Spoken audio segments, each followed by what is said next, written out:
Hi hello ಎಲ್ಲರಿಗೂ ನಮಸ್ಕಾರ. ಇವತ್ತಿನ ಈ ವಿಡಿಯೋದಲ್ಲಿ ಆರೋಗ್ಯಕರವಾದ ಚಕ್ಕೋತ ಹಣ್ಣಿನ ಸಲಾಡ್ ಹೇಗೆ ಮಾಡೋದು ಅಂತ ನೋಡೋಣ. ಇಲ್ಲಿ ನಾನು ಒಂದು ಬೌಲ್ಗೆ 1 ಕಪ್ಪಷ್ಟು ಚಕ್ಕೋತ ಹಣ್ಣನ್ನು ಬಿಡಿಸ್ಕೊಂಡು ಹಾಕೊಳ್ತಾ ಇದ್ದೀನಿ. ಇದ್ರ ಜೊತೆಗೆ 2 ಟೇಬಲ್ ಸ್ಪೂನ್ ಅಷ್ಟು ಶೇಂಗಾ ಬೀಜವನ್ನು ಚೆನ್ನಾಗಿ ಫ್ರೈ ಮಾಡಿ ಅದರ ಸಿಪ್ಪೆಯನ್ನು ತೆಗೆದು ತರಿತರಿಯಾಗಿ ಪುಡಿ ಮಾಡಿಕೊಂಡು ಹಾಕೊಂಡಿದ್ದೀನಿ. 1 ಹಸಿಮೆಣಸಿನಕಾಯಿಯನ್ನು ಸಣ್ಣದಾಗಿ ಕಟ್ ಮಾಡಿಕೊಂಡು ಸೇರಿಸ್ಕೊಳ್ತಾ ಇದ್ದೀನಿ. ಹಾಗೆ ಅರ್ಧ ಟೀ ಸ್ಪೂನ್ ಅಷ್ಟು ಶುಂಠಿಯನ್ನು ಸಣ್ಣದಾಗಿ ಕಟ್ ಮಾಡಿಕೊಂಡು ಹಾಕೊಂಡಿದ್ದೀನಿ. 2 ಟೇಬಲ್ ಸ್ಪೂನ್ ಅಷ್ಟು ತೆಂಗಿನ ತುರಿಯನ್ನು ಸೇರಿಸ್ಕೊಳ್ತಾ ಇದ್ದೀನಿ.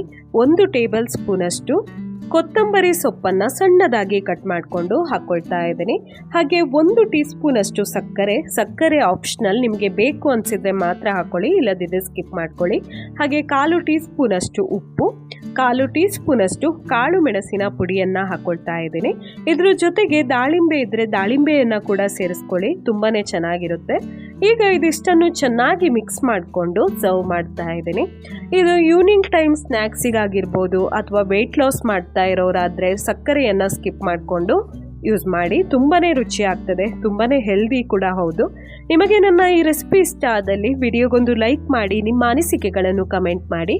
ಹಾಗೆ ನಿಮ್ಮ ಫ್ಯಾಮಿಲಿ ಮತ್ತು ಫ್ರೆಂಡ್ಸ್ನೊಂದಿಗೆಲ್ಲ ಈ ವಿಡಿಯೋವನ್ನು ಶೇರ್ ಮಾಡಿ. ನೀವಿನ್ನೂ ನನ್ನ ಚಾನಲಿಗೆ ಸಬ್ಸ್ಕ್ರೈಬ್ ಮಾಡಿಲ್ಲದಿದ್ದರೆ ಈ ಕೂಡಲೇ ಸಬ್ಸ್ಕ್ರೈಬ್ ಮಾಡಿ. ಹಾಗೆ ಪಕ್ಕದಲ್ಲಿರುವಂಥ ಬೆಲ್ ಐಕಾನನ್ನು ಕ್ಲಿಕ್ ಮಾಡಿ. ಇಲ್ಲಿಗೆ ನನ್ನ ಇವತ್ತಿನ ಈ ವಿಡಿಯೋವನ್ನು ಮುಗಿಸ್ತಾ ಇದ್ದೇನೆ. ಇನ್ನು ನಾವು ಸಿಗುವ ಮುಂದಿನ ವಿಡಿಯೋದಲ್ಲಿ. ಅಲ್ಲಿಯ ತನಕ ಟೇಕ್ ಕೇರ್ ಅಂಡ್ ಬಾಯ್.